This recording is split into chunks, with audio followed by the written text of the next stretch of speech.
entretenir aujourd'hui et dans les prochaines vidéos d'une énigme qui a passionné le monde entier et qui passionne encore le monde entier depuis plus de 300 ans.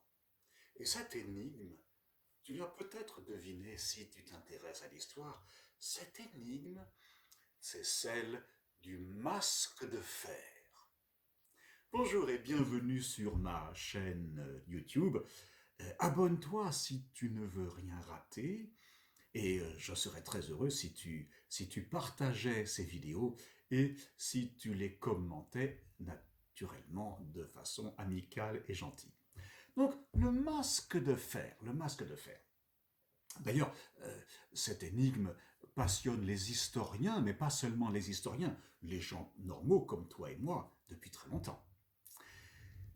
Le masque de fer, c'est comme ça qu'on désigne encore, un homme dont on sait qu'il a vraiment existé, mais dont l'identité n'était connue que de 3 personnes en France. Le roi lui-même, Louis XIV. Tu sais, j'en ai déjà parlé dans une vidéo. Je crois que c'est la première vidéo dans la playlist des citations.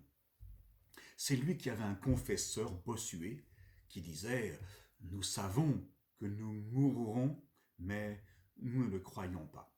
Donc Louis XIV, Monsieur de Louvois. Louvois, c'était le principal ministre de Louis XIV. Ça a été le principal ministre de Louis XIV pendant longtemps.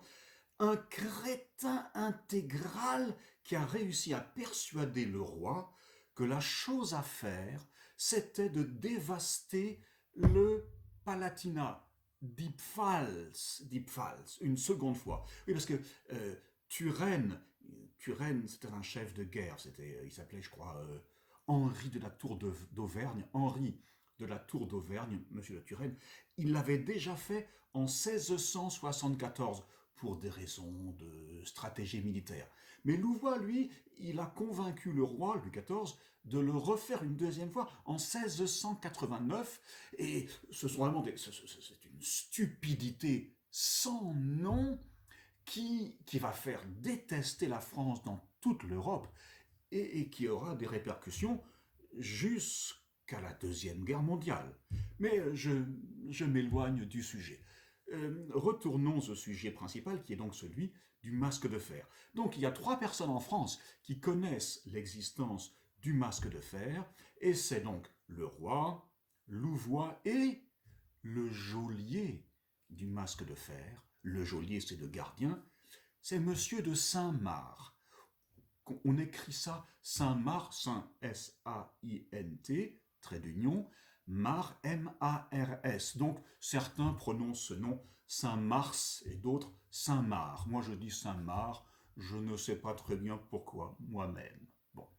Quoi qu'il en soit, le masque de fer a passé 34 ans de sa vie en prison.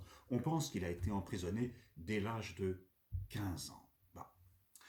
Bon, alors, la légende dit qu'il portait en permanence un masque de fer. Il est très très probable que ce n'était pas le cas, parce que s'il avait porté un masque de fer tout le temps, il serait vraisemblablement mort très vite de septicémie, et puis comment est-ce qu'il aurait fait pour se raser? Il est beaucoup plus vraisemblable qu'il portait ce qu'on appelle un loup. Un loup, c'est une pièce de tissu en velours noir en général. Donc il portait un loup et il ne portait un masque de fer que lorsqu'il était transféré d'une prison à l'autre ou possiblement lorsqu'il était amené à voir ou à être vu par d'autres. Et il y a un détail d'une grande importance et tu verras plus tard pourquoi ce détail est très important.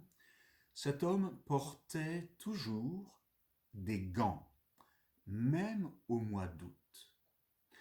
Et puis, il y a aussi quelque chose que tu dois absolument savoir, c'est que le gouverneur de la prison, le geôlier, Monsieur de Saint-Marc, Saint-Mars comme tu veux, il vouvoyait son prisonnier tandis que le prisonnier tutoyait Monsieur de Saint-Marc. Et Monsieur de Saint-Marc apportait tous les jours à son prisonnier son repas. C'est très étrange, n'est-ce pas? Très étrange. Saint-Marc, le geôlier, le gardien, traitait donc son prisonnier avec le plus grand respect, avec les plus grands égards. C'est bizarre, non? Tu en sauras davantage en regardant mes prochaines vidéos. Je te remercie pour ton attention. À bientôt.